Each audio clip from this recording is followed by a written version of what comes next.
This presentation provides an overview of the Victorian Auditor-General's results of the 2016-17 audits, water entities. This report outlines the results of our financial audits of Victoria's water entities and other observations for the year ended 30 June 2017. We also discuss our audits of each water entity's performance reports and analyse their financial results, outcomes, and the sustainability risks they face. Water entities provide a range of water and sewerage services to over 2.7 million households, commercial and industrial businesses. The sector is made up of 19 water entities and one controlled entity, grouped into 3 cohorts. 4 entities and a controlled entity make up the metropolitan cohort. The regional urban cohort includes 13 entities, and 2 entities make up the rural cohort. All entities are standalone businesses responsible for their own management and performance. Water is a large business sector. More than $1.6 billion was spent last year to maintain and renew water system infrastructure, which is currently valued at over $34 billion.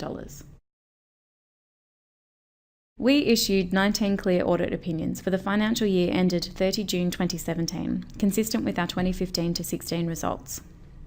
We also assessed the quality of financial reporting processes against better practice criteria. Overall, the sector used good quality financial reporting processes and presented timely and accurate draft statements for audit. However, water entities need to continue working on their processes to improve the quality of their financial statements.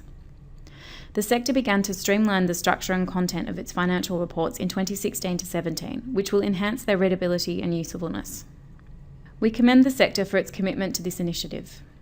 Although the sector has acted on this opportunity, there are more ways that it can improve streamlining its financial reporting. The sector generated a combined net result before tax of $544 million in 2016-17, a decrease of $173 million from the year before. This was largely due to a decline in revenue because of lower consumption. 2016-17 was a wetter year than 2015-16, and lower wholesaler revenue in the first year of a new pricing structure. The sector's total asset base grew by $634 million, largely due to funds spent on asset works, renewal and replacement. And the sector's liabilities grew by $219 million from increases in short-term payables and borrowings. This year, we assessed and reported on the financial sustainability risks for each entity and for each of the 3 cohorts. We concluded that the sector as a whole is sustainable in the short term, but note some entities face emerging risks around asset renewal and debt repayments in the longer term. All water entities are required by government to include an audited performance report in their annual reports.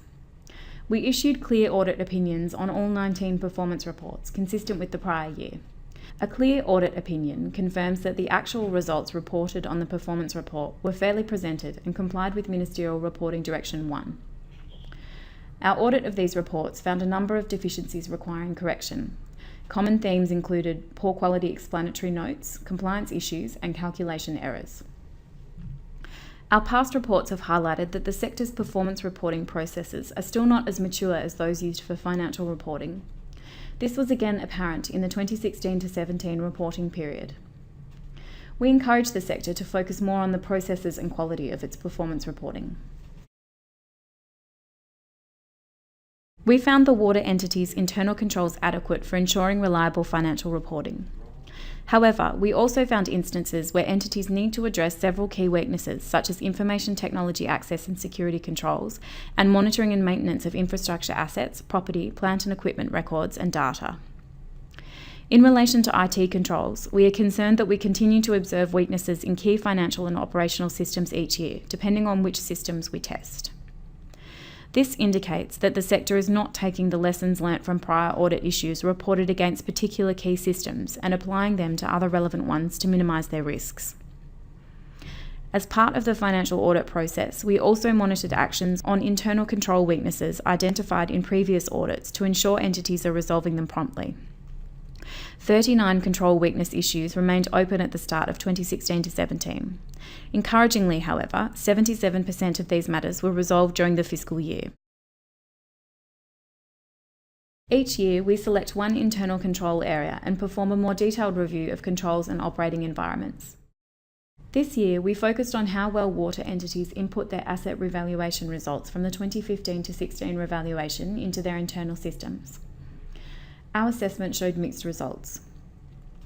Entities that were unable to update their asset systems with revaluation data in a timely way were at an increased risk of making decisions based on inaccurate or unreliable data. Entities with better implementation processes reported that improved asset data quality allowed them to make better asset-related decisions. They also had a deeper understanding of their asset data, which enabled them to provide better quality data to the Valuer-General in a format that could be incorporated into their existing asset systems. We made 6 recommendations directed towards the water entities and 1 for the Department of Environment, Land, Water and Planning to improve financial reporting processes, improve performance reporting, close internal controls gaps and improve the quality of asset data. The Department accepted its recommendation to review the effectiveness of water entities' performance reporting. For further information, please see the full report of this audit on our website, www.audit.vic.gov.au.